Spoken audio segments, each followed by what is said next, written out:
Cool. I'm going to do a little van tour of this Ford Transit mid-wheel, mid-base 2010 model. So you have the kitchen area here with running water and the pump which is turned on and off here. I should turn it on. There's no water at the moment, but that turns on so you can pump water out. Then we have a whole bunch of storage for utensils or anything else that you need, like so. They go all the way back, so there's quite a fair bit of storage in there. Overhead cabinet area, which is quite handy. More storage over here, which is really good for bedding and clothes.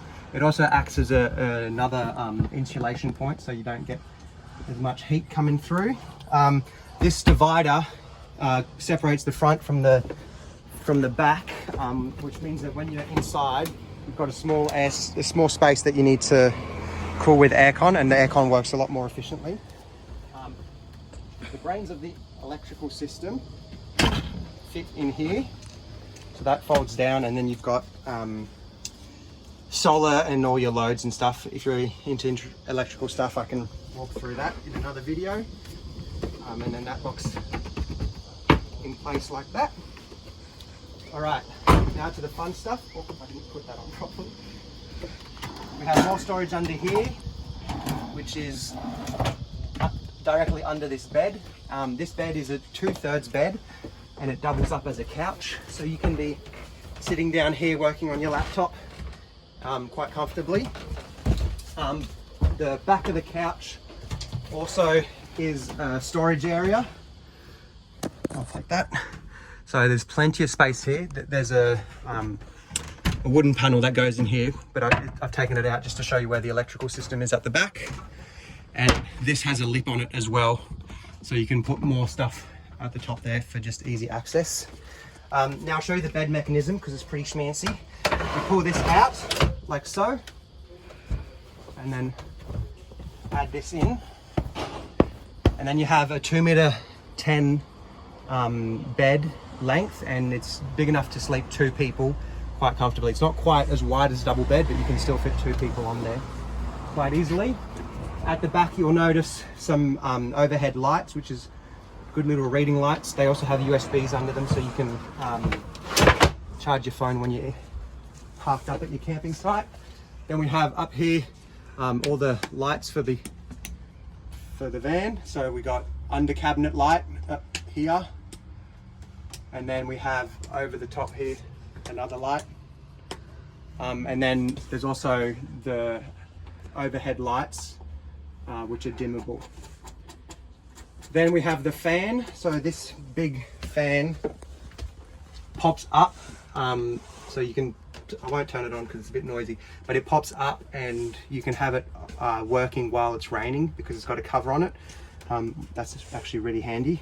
And then I think that's pretty much it for the front. We'll go to the back and I'll show you the back. All right. So this is where the magic happens. We have the back. Ford Transit doors are pretty cool because they have this fully opening barn door situation. So you can use these lights outside as well. That's especially important when you're out here cooking in this outdoor kitchen. So this comes undone. You'd have a burner there that you can use, or just use it as counter space. This isn't the one that we've been using, but it's probably the biggest burner that you'd want to use. So you can have your cooking area here, and that obviously opens up, gives you workspace at the back. We've also got a ton of storage inside here, and if I open this drawer up again, you'll see that this extends out to have a ton of storage as well. Sorry about the plane. Folds away nicely. Like so. Okay, underneath the bed we also have room for 4 58 litre containers. They stackable, so you have one on top of the other and then another set of 2. The lip of the bed means that when you push them in, when you push them in and you hit the brakes, they don't fly out to the front.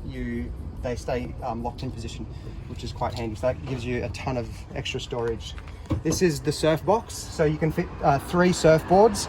You could probably fit one 6'4" board and then a foamy and then another short board in here, which is tons of storage. And then we have more electrical outlets here and here, and then this little fan, Sirocco fan, which is it's actually a godsend. When it's on a hot night, you can have this set up pretty much any way, and that's blowing air right on your face. And if you crack the doors open a tiny bit and put that fan on, what you end up getting is a ton of airflow coming through over your head and then out that extraction fan, and that's really nice. We've also got 2 solar panels on the top, which they're plenty to fill the 200 amp hour battery, so you can go off grid for a long period of time. Pretty much you won't need to ever charge your battery. The solar panels are to be honest, they're overkill for the battery system. You'll never run out of power on this beast. And I think that's pretty much it.